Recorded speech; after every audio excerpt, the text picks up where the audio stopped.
So today I'm trying to get prepared for building some fairly custom cabinets for the camper van project out there. To do that, I had to learn how to set up my new Freud Dado cutter. Kind of an impressive setup. I don't know how it's going to cut yet. We'll check that here in a little bit. But easy setup. I'm going to be using mostly 3/4 inch wide channels, dado cuts. So I got that set up for that. But I do need a new insert. So I'm using one of my blanks that I made earlier, well, last summer actually. In fact, if you want to know how to learn how to do your own inserts for your Shopsmith, go to today's Shopsmith, channel you're on right now, and look up one that says making your own ZCIs, zero clearance inserts for your table saw. I walk you through what type of material, how to use your insert that came with your machine as a pattern, and basically how to do these. So I'm going to remove the saw insert. Going to need these. That's right, drop one. Get that out of the way. And before I do anything, I want to check the positioning of the dado cutter itself. So I'm going to put this in. Let me get this off of here. Raise my table up. And I'm just eyeballing right through the insert itself. So it's almost centered there, you can see that. Lock it in place, that's where I want it. So that'll look good. So what we do next, raise this up actually. Put our blank in. Nice fit. And we'll screw them down.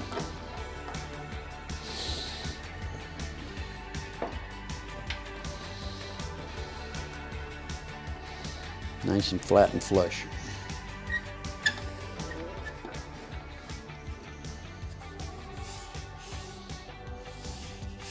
Boy, can't get any more perfect than that right there.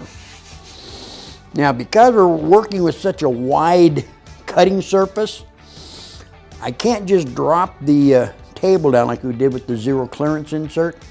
I need to support this somewhat. So the best way to do that is to literally clamp a piece of material, heavier material, over the top of that. And preferably it'd be nice to have one piece, like a 2x4, the width of the table. I don't have that without having to cut up and waste some good material. So I'm gonna use a couple pieces. And say all we're gonna do is clamp this down. Put one clamp here, get that started. Another clamp on the other side.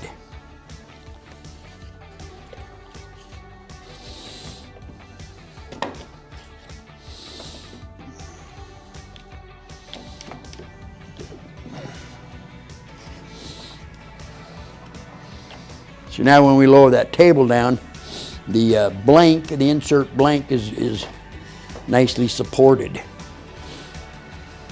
So let's give it a try. Got my dust collector hooked up. Well, I got a little ahead of myself. I forgot to attach the guard and dust chute. So I just raised the table back up, slid the headstock over, and put the guard dust chute on.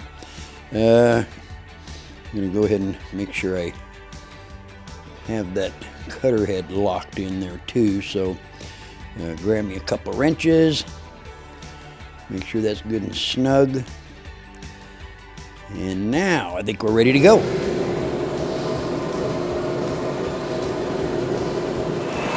We lower this down slowly.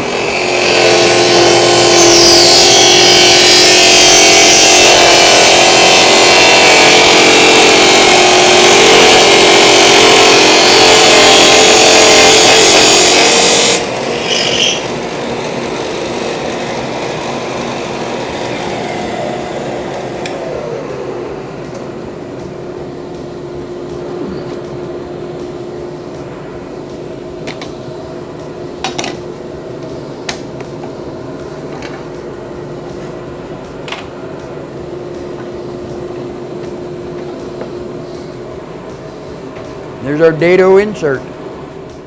So I am kind of curious to see how well the dado cutter itself works. So let me make a quick cut here. I'm setting the depth cut here, just by eye for now. And see if how accurate my 3/4 inch is. Let's go with that.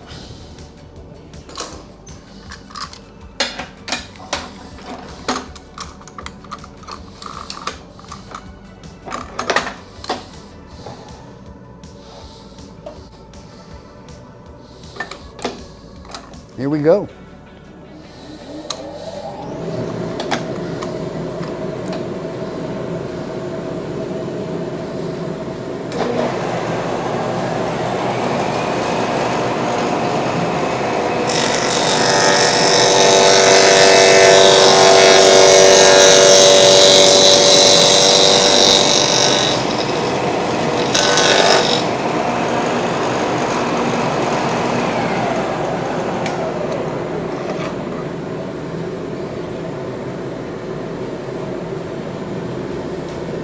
First thing I notice, you got very, very square corners.